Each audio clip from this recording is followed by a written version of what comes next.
여러분, 예수님의 탄생은 이해할 수 없는 탄생이라고 했습니다. 그래서 믿음의 기도는 역사하는 힘이 많다. 믿음의 기도를 통해서 이 예수님의 탄생을 받아들일 수 있게 되고 그것이 역사하는 힘이라 했습니다. 또한 수면 위에 운행하셨던 성령님께서 천지를 창조하시는 그 엄청난 역사를 이루셨듯이 하나님의 손길이 처녀 마리아의 그 몸에 세기를 만드시고 기적을 이루시고 어둠에서 빛을 비추는 구원의 계획을 이루셨습니다. 예수님은 참 인간이고 참 하나님으로 탄생하셨습니다.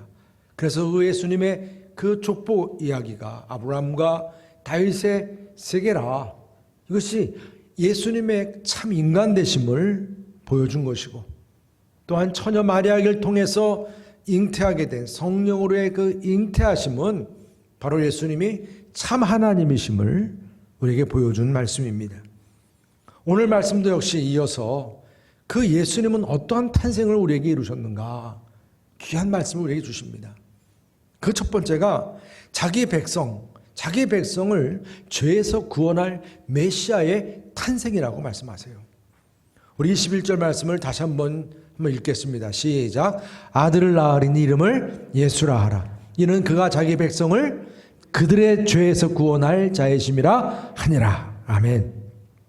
우리 예수님의 탄생은 인류 역사에서 정말 인류 역사가 받은 가장 귀한 선물입니다. 왜냐하면 그분이야말로 오늘 주어진 것처럼 하나님이신데, 하나님이 누가 되셨어요? 사람이 되셨다는 거죠. 그리고 우리를 찾아오셨다는 거예요. 어떻게 보면 우리가 하나님을 어찌 볼 수가 있겠습니까? 그런데 그런 하나님께서 우리가 볼 수 있는 인간의 몸으로 오셨다는 거예요.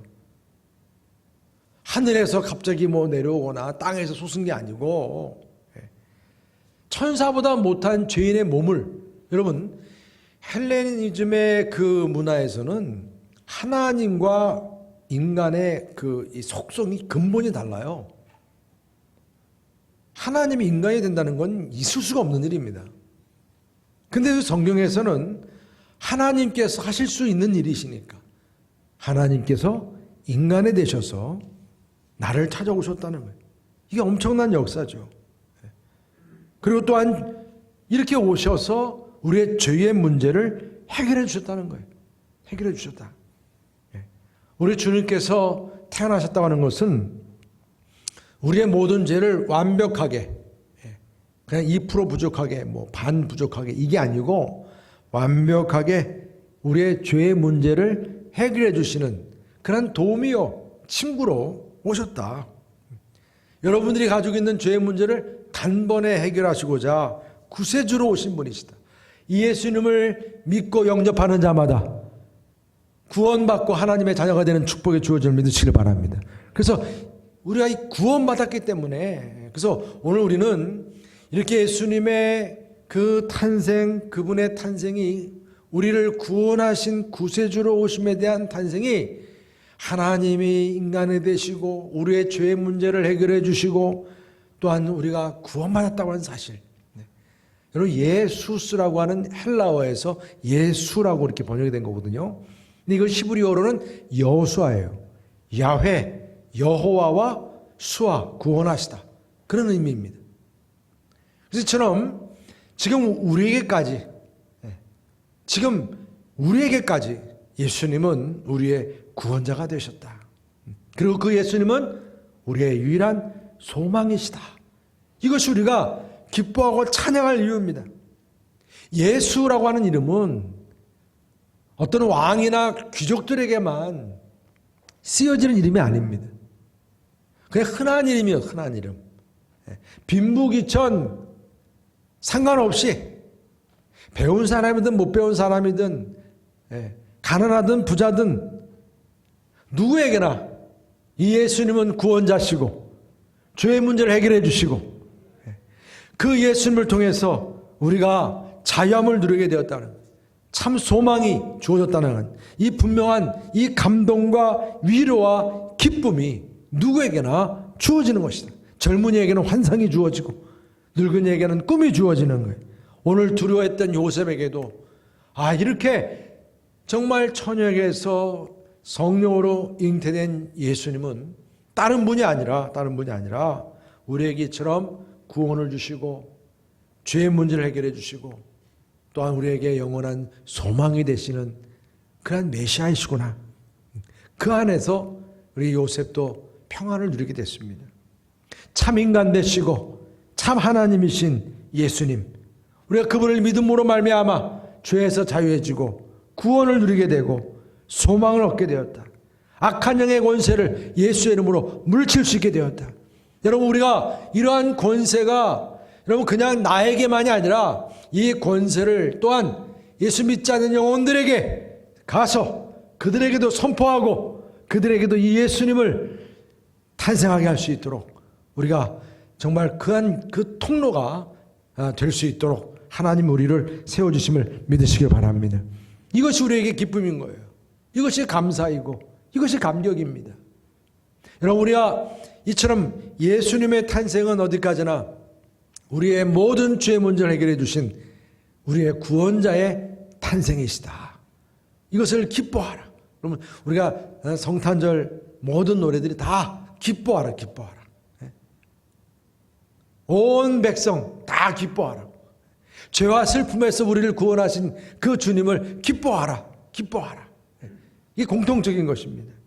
여러분, 정말 우리 예수님의 탄생은 우리의 죄의 문제를 해결해 주신 우리의 참된 구원자 메시아의 탄생을 기뻐하고 찬양할 수 있기를 축복합니다.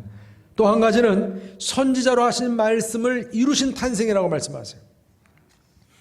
오늘 22절 말씀 보면 이 모든 일이 된 것은 주께서 선지자로 하신 말씀을 이루려 하심이니 이르시되 그랬습니다. 그러니까 우리가 예수님의 탄생에 대한 부분만 가지고 구약에 있는 말씀을 한번 쭉 우리가 이 구슬 꿰듯이 한번 꿰보면요, 이것도 대단한 말씀이에요. 근데 그 중에 대표적인 말씀이 오늘 소개된 게 700년 전에 이사 선지자가 선포한 말씀이에요. 7장 14절 이렇게 말씀합니다. 그러므로 주께서 친히 징조를 너에게 주실 것이라. 보라, 처녀가 잉태하여 아들을 낳을 것이요 그 이름을 임마누엘이라 하리라 그랬어요. 여러분, 이 말씀이 예수님이 태어나시기 전 700년 전에 선포된 말씀이에요. 이 말씀만 아닙니다. 미가서에서도 그렇고 구약의 많은 부분에서, 심지어는 창세기 말씀이 3장 15절에서 보면 여자의 후손이라는 표현이 나오듯이 말입니다. 뱀의 머리를 칠 것이요. 이게 다 구약에 예언된 말씀입니다. 여러분, 이 진화론자가 얘기하는 것처럼 우연히 무슨 빅뱅으로 막 만들어진 게 아니에요. 하나님께서 차근차근 이미 예언하시고 말씀하신 대로 이루신 것이라. 그러니까 신실했던 의로운 요셉이 그가 하나님 말씀에 대해서 정통한 사람이라고 했지 않습니까? 이 이사야서 7장 14절 말씀이 선포될 때 주의 사자로부터, 오늘 이 주의 사자로부터 주어진 이 말씀이 보라, 처녀가 잉태하여 아들을 낳을 것이요. 여러분, 이 말씀을 듣는 순간 여러분, 요셉의 경우는 그냥 그걸 흘러가는 소리를 들은 게 아니죠. 왜? 그의 이미 마음속에는 하나님의 말씀이 암송되어 있어. 특별히 메시아 예수님의 탄생에 대한 말씀이 이미 숙지가 되어 있습니다. 그러한 요셉에게 이 이사야서 말씀이 선포될 때 그의 심금을 울린 거죠. 그의 마음을 울린 거예요. 이 천사의 말씀을 통해서 평소에 하나님 말씀 묵상과 암송 훈련이 되어 있던 요셉에게 있어서는 이사야서의 이 메시지가 그대로 자신에게 이루어진 이 처녀 마리아의 예수님의 탄생, 이것은 보통 탄생이 아니라는 거예요. 하나님의 구원의 역사이고 죄의 사함의 역사이고 인류의 구원의 역사라고 하는 이 사실을 깨닫게 하는 이미 예언되어진 말씀이라는 것이죠. 여러분, 우리가 천국에 대한 것도 그렇고요, 우리가 다시금 부활하는 사실도 그렇고요, 정말 우리가 이해할 수 없는 성경에 있는 모든 말씀들이요, 지금 내가 가지고 있는 상식으로는 이해할 수 없어도 왜 우리가 그것을 믿고 받아들입니까? 말씀대로 이루어지기 때문에 그래요. 그 하나님의 말씀은 1.1획도 틀림이 없기 때문에 말씀대로 이루어지이다. 마리아도 그렇게 천사에게 고백했어요. 우리가 이렇게 예수님의 탄생을 두고 깨닫게 되는 것은 이처럼 구약에서 예언된 말씀대로 이루어지이다. 침묵을 깨뜨린 하나님의 역사요. 예수님께서 약속하신 말씀은 하나님의 때예요. 내가 정한 때가 아니에요. 하나님의 장소예요. 내가 정한 장소가 아닙니다. 어떻게 여러분 그 예수님이 이렇게 베들레헴 그 마구간에서 출생하는 이 사실을 누가 알겠어요? 모르죠. 근데 오늘 하나님의 약속의 말씀대로 분명히 이루어지셨다. 여러분 예수님의 탄생은 우리 인간의 말도 아니고 하나님 말씀대로 이루어진 탄생임을 믿으시길 바랍니다. 그리고 또 한 가지는 우리와 함께 하시는 하나님, 그 임마누엘의 하나님의 탄생이시라 말씀하세요. 23절 말씀, 이게 바로 이사야서 7장 14절 말씀이죠. 다 함께 읽어보겠습니다. 시작. 보라, 처녀가 잉태하여 아들을 낳을 것이요 그의 이름은 임마누엘이라 하리라 하셨으니 이를 번역한즉 하나님이 우리와 함께 계시다 함이라. 아멘. 임마누엘. 여러분 이 임마누엘이라는 말씀은 정말 강력한 말씀이에요. 임이라고 하는 것은 함께 한다는 거예요. 마누, 이 히브리어 이 마누라고 하는 이 말은 우리와, 그리고 엘은 야훼, 여호와 이런 표현과 같이 하나님을 뜻합니다. 엘샤다이, 또 엘로힘, 이게 다 엘이라고 하는 것이 하나님이라는 뜻이에요. 그래서 임마누엘 하면 하나님이 우리와 함께 하신다. 함께 하신다. 우리 예수님께서 메시아이신데 우리의 구원자로 오셨어요. 예수님이세요. 예수님. 구원자세요. 근데 그 구원자 예수님일 뿐만 아니라 죄악으로 인해서 절망에 빠져있는 우리들과 함께 하시는, 우리들의 문제를 해결하실 유일한 문으로서 우리와 함께 하시는 하나님이심을 믿으시기 바랍니다. 그러니까 여러분, 하나님께서는 미디안 광야에서 양치기 목동으로 있던 모세에게 나타나시지 않으셨습니까? 그는 숨어 지낸 거예요. 숨어 지낸 거예요. 사람 죽였기 때문에. 그런데 하나님께 나타나 하나님께서 이처럼 이 목동에 불과했던 모세에게 말씀을 주셨어요. 내가 너로 애굽에 보내어 내 민족을 구원해내는 지도자로 삼겠다. 삼겠다. 이때 모세는 아무리 자기를 둘러봐도 그럴 만한 자격이 안 되는데, 하나님 저는 미련하고 둔해요. 나이도 많아요. 말도 잘 못합니다. 용기도 없습니다. 더욱이 사람을 죽인 죄인입니다. 어찌 그런 내가 이런 큰 일을 할 수 있겠습니까? 여러분, 이게 우리들의 모습 아니겠어요? 어떤 일을 하려고 하면, 그것이 교회의 일이든 여러분 개인적인 일이든 마찬가지예요. 일단 마음속에서 내가 이거 할 수 있을까? 두려움이 먼저 오잖아요. 근데 오늘 이러한 모세에게 너는 두려워 말라 그랬어요. 내가 너와 함께한다. 그럼 이 모세가 그 한마디에, 임마누엘 이 한마디에 지팡이 딱 짚고 바로 왕 앞에 쓴 겁니다. 하나님께서 이 백성을 구원한, 이 백성을 이제 보내라 하셨습니다. 하나님께서 애굽에 이 백성들을 보내셨는데 이들은 이 노예가 아니잖아요. 노예가 아니잖아요. 다시금 이 백성을 데리러 왔다는 거예요. 얼마나 여러분의 그 바로왕이 우습게 여겼겠어요. 그러나 나중에 바로왕이 지죠. 하나님께서는 모세를 통해서 이스라엘 백성들을 젖과 꿀이 흐르는 가나안 땅까지 인도하게 하심을 믿으시기 바랍니다. 이루어진 거예요. 임마누엘, 임마누엘. 여러분, 이 하나님께서는 또한 후계자가 되는 여호수아에게도 나타나셨어요. 여호수아 역시 자신이 이제 후계자로서 너무 두려움에 떨고 있었습니다. 가나안 땅에 이제 정복해 나가는 일은 또 목숨 걸고 해야 될 일인데 두려워 떨고 있는 여호수아에게 하나님께서 내가 너와 함께한다. 두려워하지 말라. 좌르나 우르나 치우치지 말라. 난 너의 하나님이라. 여러분, 그 여호수아에게 이러한 임마누엘 하나님을 통해서 이 가나안 땅을 정복하게 됨을 믿으시기를 바랍니다. 여러분, 다윗의 경우도 마찬가지입니다. 들에서 양을 치면서 이리떼들이 오면 이리떼들을 그냥 쳐서 물리쳤어요. 여러분, 심지어는 말씀에서 사자가 나타났을 때 사자와 싸워 사자의 입을 찢었다. 여러분, 이러한 승리면 누구든지 내가 이만큼 내가 이겨낸 거야라고 나를 자랑할 수 있겠지만, 다윗은 이렇게 승리할 때마다 나의 힘이 되시는 여호와 하나님을 고백했습니다. 하나님이 함께 하셨기 때문이라는 거예요. 그래서 그러한 다윗이 골리앗과 싸워서 승리한 줄 믿으시길 바랍니다. 그래서 성경은 다윗이 여호와께서 함께 하심으로 어디를 가든지 승리하게 하시고 무엇을 하든지 형통하게 하셨다라고 했어요. 이러한 임마누엘 하나님이세요. 바로 이러한 임마누엘 하나님이 오늘 이사야서 7장 14절 말씀처럼 그렇게 두려워 떨고 있는 요셉에게 임하신 거예요. 임하신 거예요. 여러분, 이 이사야서 7장 14절이 선포된 임마누엘 하나님이 선포된 말씀의 배경도, 그 당시 그 아하스 왕이 엄청나게 둘러싸여 있는 적들에 의해서 어떻게 할지 몰라서 진퇴양난의 그 상황 속에서 두려워 떨고 있을 때에 바로 이 임마누엘의 하나님이 선포가 된 것입니다. 오늘 하나님은 요셉에게 이해할 수도 없고 또 이처럼 이 처녀 마리아를 내가 받아들였을 때 당하는 모욕과 그런 두려움, 어려움에 대해서 마치 보증이라도 해주듯이 말입니다. 보증. 딱 보증을 해주는 거예요. 걱정하지 말아라. 내가 너와 함께 하겠다.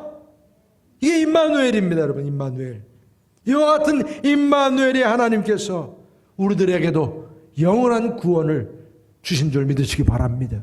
그냥 뭐 기분 따라서, 시대에 따라서, 대통령이 바뀌면 따라서, 친구가 바뀌면 따라서 내 구원이 좌우되는 게 아니에요. 여러분, 내가 받은 구원은 영원한 구원이에요. 이 구원의 기쁨과 감격은 내가 마지막 호흡이 끊어질 때까지 변함이 없는 거예요. 더 커지면 커졌지요.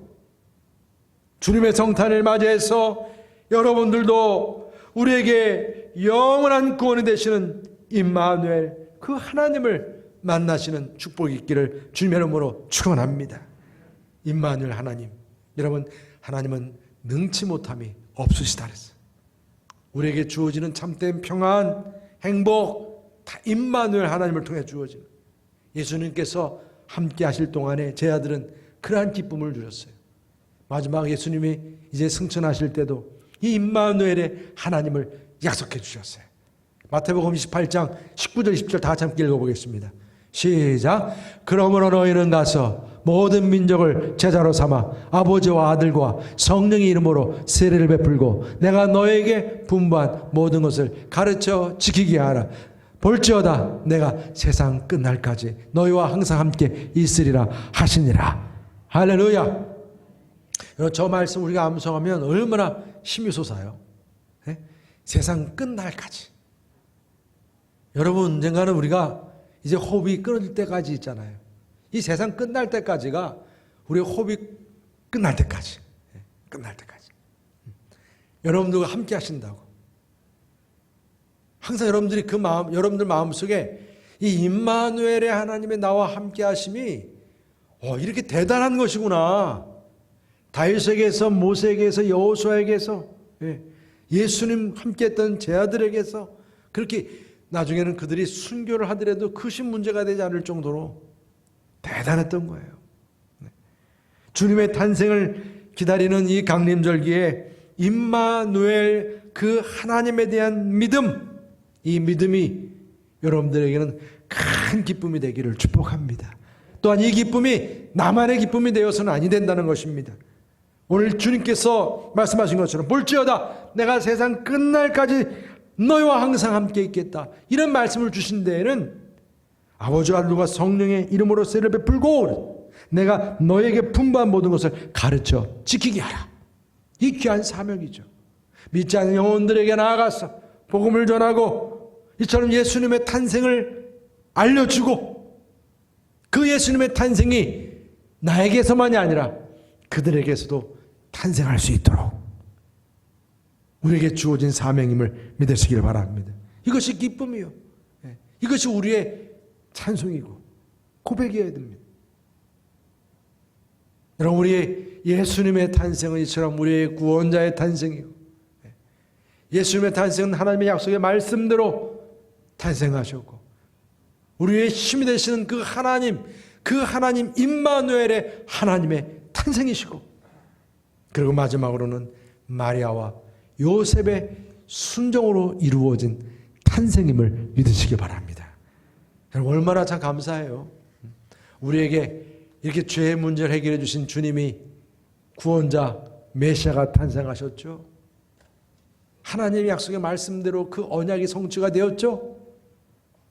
그리고 또한 이제 우리와 항상 세상 끝날 때까지 함께 하시는 임마누엘의 하나님이 우리 안에 탄생하셨죠. 또한 그러한 그 주님의 탄생이 바로 우리들의 순종을 통해서 이루어짐을 믿으시길 바랍니다.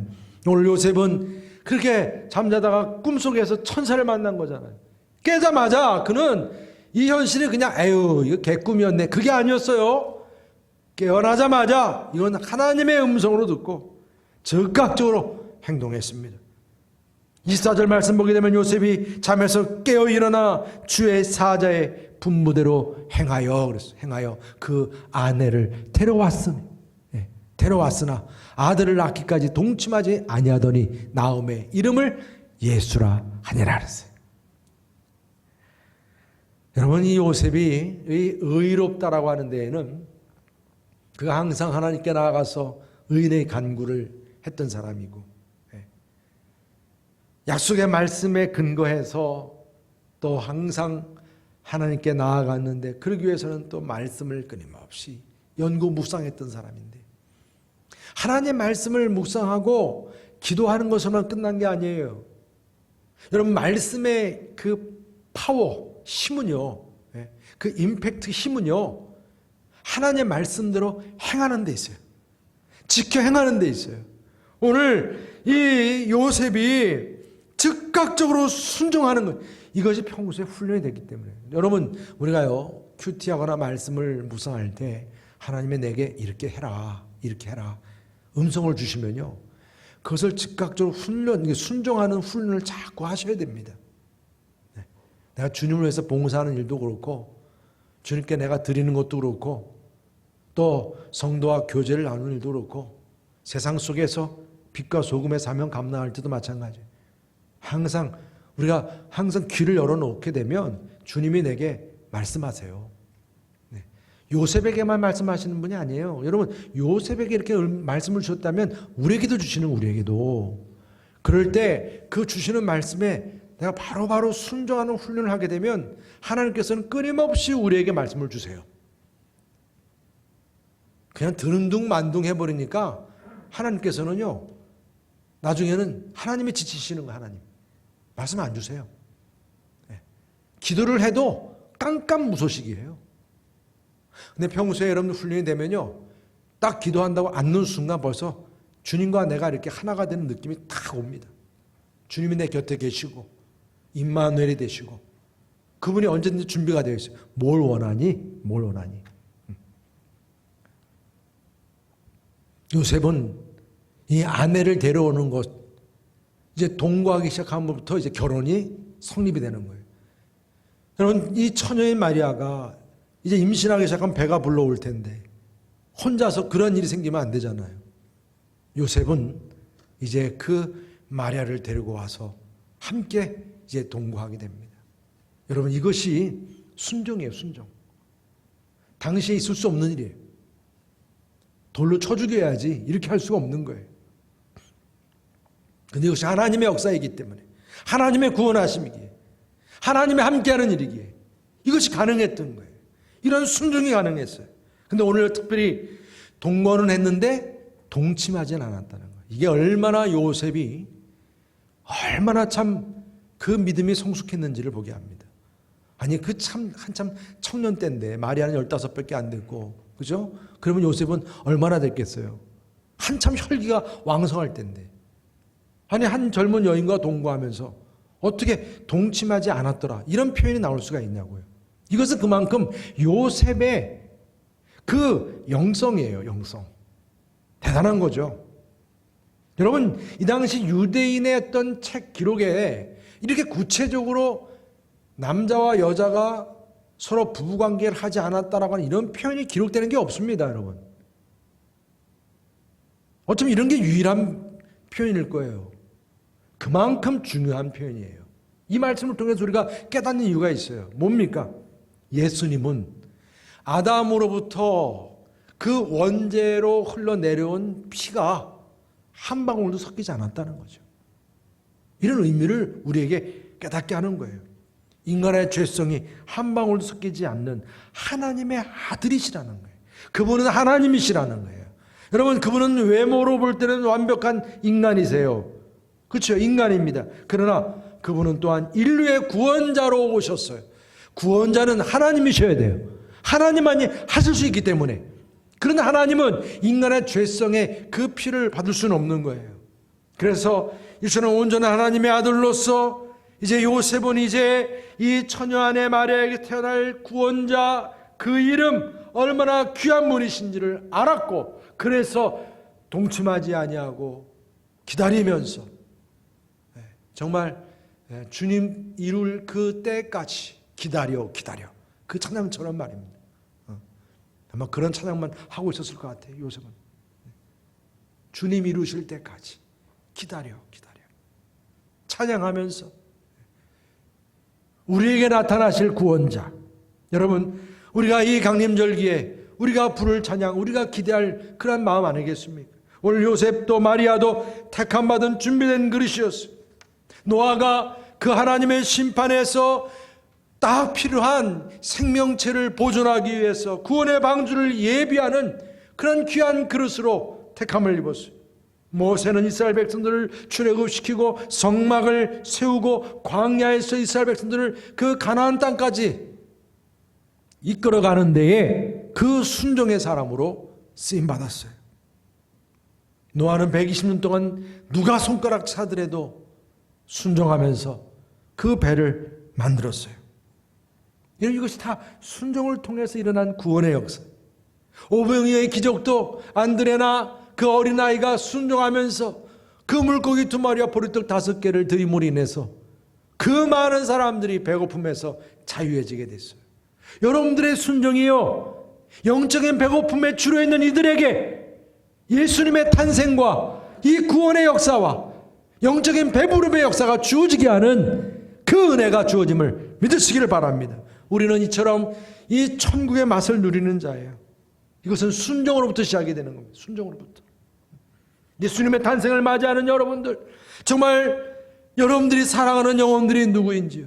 근데 그들이 정말 예수님을 믿고 예수님이 우리 안에 이렇게 잉태하시고 태어나시고 구원받아서 내 모든 죄 문제가 해결이 돼서 내 삶의 진정한 기쁨을 누리고 사는지요. 여러분의 가족, 여러분들의 친척, 친구들. 저는 그러한 가족들 저도 있어요. 예수 믿지 않는 가족. 이럴 때마다 안타까워요. 여러분, 정말 임마누엘의 하나님, 그 예수님, 그 탄생이 여러분들에게 태어나 이것이 기쁨이 있듯이 그들에게도 탄생이 될 수 있기를 주의 이름으로 축복합니다. 이것이 우리가 주님의 성탄을 맞이하는 데 있어서 오늘 마리아와 요셉과 같은 그 순종의 그릇을 찾으시는 주님의 마음이에요. 주님의 마음입니다. 성탄절을 맞이하는 큰 의미가 우리가 캐롤송도 부르고 여러 가지 성탄절 행사도 하고 이번에 코로나 때문에 그런 거 다 못하게 됐지만 그래도 이런 모든 것들 다 중요합니다. 주님 앞에 예물도 드리고 참 귀하죠. 다 중요합니다. 그렇지만 무엇보다도 여러분들 마음에 태어나신 예수님, 구원자이시고 죄 문제를 해결해 주시고 약속의 성취자이시고 임마누엘이시고 우리의 순종을 통해 주어지는 그 주님이 바로 여러분들의 순종을 통해서 불신 영혼들에게도 태어날 수 있기를 축복합니다. 지금 사실 핵폭탄 같은 거죠. 저는 지금 이 코로나 상황이 4차 대전 상황이라고 저는 그렇게 생각하고 싶어요. 총칼만 안 들었을 뿐이지 지금 상황은 전쟁 상황이에요. 이런 가운데서 정말 이런 암흑의 시대에 여러분 이럴 때일수록 메시아의 탄생을 위해 쓰임받은 요셉과 마리아처럼 여러분들 통해서도 하나님은 그 방황하는 영혼들에게 죄에서 구원하실 예수님 그 귀한 그 이름이 탄생되기를 원하심을 믿으시기를 바랍니다. 저는 여러분들 오늘 오시면서 제가 이 전도 마스크 다 하나 둘씩 받으셨죠? 그죠? 예, 그거 다른 거 아닙니다. 오늘 여러분들 나가시면서 혹시 동네에서든지 누굴 만나든지 예수님 탄생하셨어요. 예수님이 우리 선생님의 마음에도 탄생하길 원합니다. 그러면서 꼭 전달해 주시길 바랍니다. 마스크 주는 거 뭐 거절하지 않을 거예요. 전달해 주세요. 하나 둘이라도. 그래서 여러분 정말 여러분을 통해서 이 구원자 예수님이 믿지 않는 영혼들도 탄생이 되는 그 소망, 그 간구 기도를 하면서 여러분들이 귀한 순종의 그릇으로 쓰임받을 수 있기를 주님의 이름으로 축복합니다. 할렐루야.